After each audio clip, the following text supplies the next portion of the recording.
छत्रपती शिवाजी चित्रपटाच्या वेळेला बाबांचा म्हणजे भालजींचा मुक्काम होता संध्यावंदनमध्ये.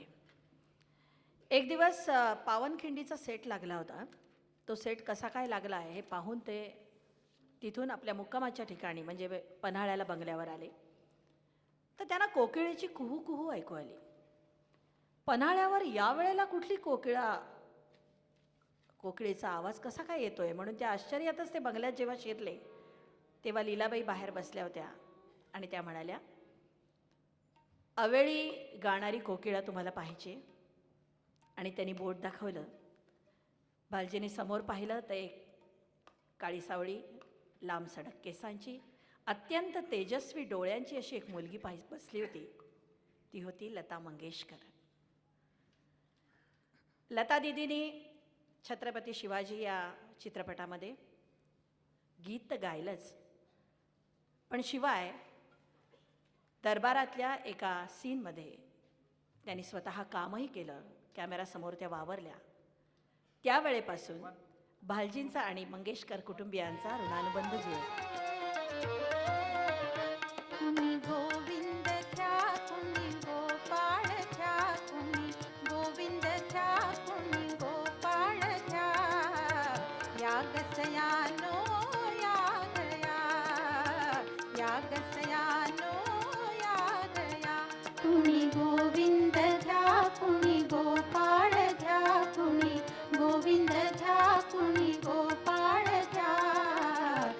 गसयानो या गया, या गसयानो या गया.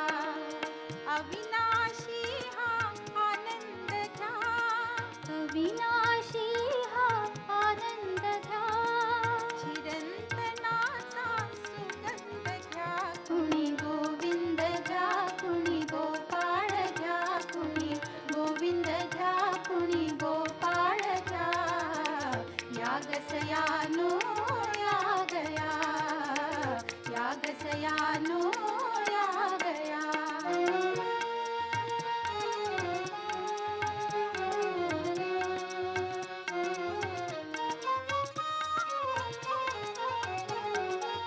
नभात फुलवी गोड चांदण्या, बाळच मोहक तो, बाळच मोहक तो.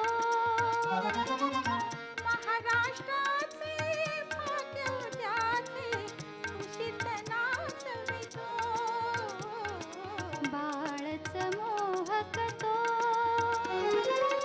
दुष्काळाचा हुंकारून दहशत हा भरतो.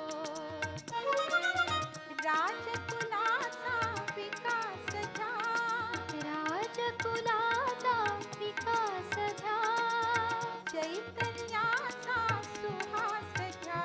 कुणी गोविंद घ्या, कुणी गोपाळ घ्या, कुणी गोविंद घ्या, कुणी गोपाळ घ्या. या गसयानो या गया, या गसयानो या गया.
गसयानो या गया, या गसयानो या गया. भारतीय चित्रपटसृष्टीमध्ये ऐतिहासिक चित्रपट काढण्यामध्ये बाबांचा वाटा सगळ्यात मोठा जरी असला तरी त्यांच्या ऐतिहासिक चित्रपटांचं वैशिष्ट्य वेगळं होतं. ते एकच की ते इतिहासातली गोष्ट सांगायचे, पण वर्तमानाचं भान द्यायचे आणि भविष्याचा वेध सुचवायचे. ऐतिहासिक कालीन वातावरणातनं वर्तमानाची वास्तवता प्रखरपणानं मांडत होते. त्यांच्या चित्रपटात लढाया होत्या, संघर्ष होता, नाच गाणी होती, परंतु कुठलंही गाणं किंवा कुठलाही नाच आयटम सॉन्ग म्हणून आलेला नव्हता, कथेच्या ओघाने यायचं. शिवाजी महाराजांना आदर्श ते मानत, परंतु शिवाजी महाराजांचं ग्लोरिफिकेशन त्यांच्या चित्रपटात कुठे आपल्याला दिसत नाही आहे. वहिनी, हा वहिनी, खरंच महाराज आलेत. येऊ द्या, हात मारतील ते.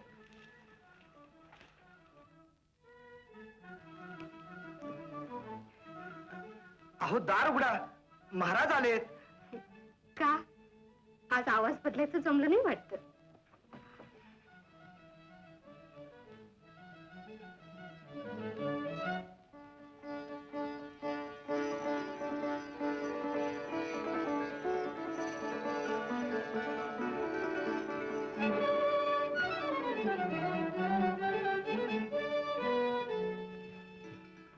अगं चल चल, आरती घे.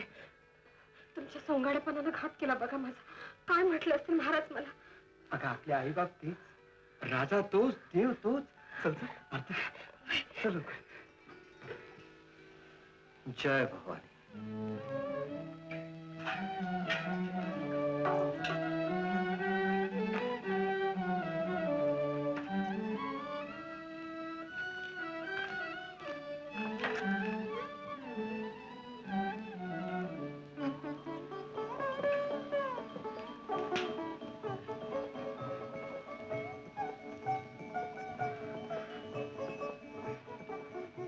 महाराज, मायबाप माझी चुकी पोटात घालावी. चूक नाहीच.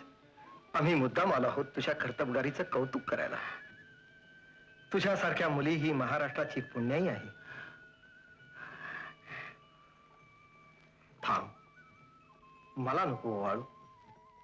आज ओवाळून घ्यायचा मान तुझ्या नवऱ्याचा. महाराज, ओवाळ त्याला.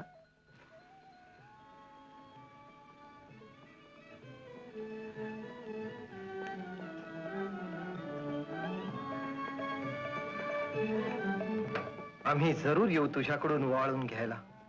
महाराज, यंदाच्या भाऊबीजेला. जय महाराष्ट्र, जय महाराष्ट्र. नेताजी पालकर चित्रपटाच्या सुरुवातीला भालजी लिहितात, 300 वर्षांपूर्वीचा महाराष्ट्र शारीरिक बंधनांनी जखडलेला, मानसिक गुलामगिरीनी गांजलेला हा महाराष्ट्र पुरुष गुलामगिरीच्या रोखात कायम सडत पडला असता. पण श्री शिवरायांच्या तलवारीनं, समर्थांच्या शिकवणीने आणि मावळ्यांच्या आत्माहुतीने तो बंधमुक्त झाला आणि रणदुदुंबीच्या सणसणाटाने गरजला देव देश धर्म. भालजींचं महाराष्ट्र प्रेम हे असं जाज्वल्य होतं. 1949 साली मीठभाकर चित्रपटाच्या वेळी त्यांनी एक नवीन पायंडा पाडला. त्यांच्या प्रत्येक चित्रपटाची सुरुवात होऊ लागली श्रीपाद कृष्ण कोल्हटकरांच्या महाराष्ट्र गीताने. बहु असोत सुंदर संपन्न की महा प्रिय अमुचा एक महाराष्ट्र देश हा. प्रिय अमुचा एक महाराष्ट्र देश हा. बहु असोत सुंदर संपन्न की महा प्रिय अमुचा एक महाराष्ट्र देश हा. प्रिय अमुचा एक महाराष्ट्र देश हा.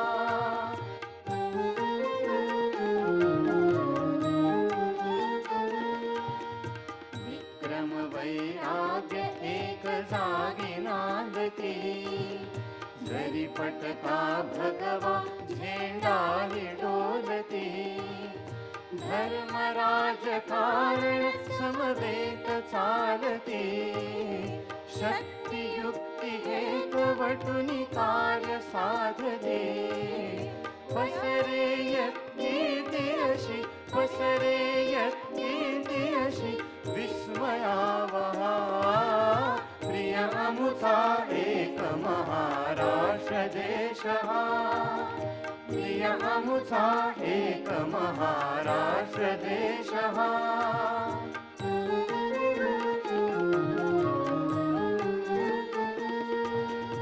गीत मराठांचे श्रवणी मुखी असो स्फूर्ती दीप्ती धृती देत अंतरी ठसो वचनी लेखनी ही मराठी विरादिसो सतत महाराष्ट्र धर्म मर्म मनी वसो देह पडो तत्कारणी देह पडो तत्कारणी ही असो स्पृहा प्रिय अमुचा एक महाराष्ट्र देश हा प्रिय अमुचा एक महाराष्ट्र देश हा बहु असोत सुंदर संपन्न ती महा प्रिय अमुचा एक महाराष्ट्र देश हा प्रिय अमुचा एक महाराष्ट्र देश हा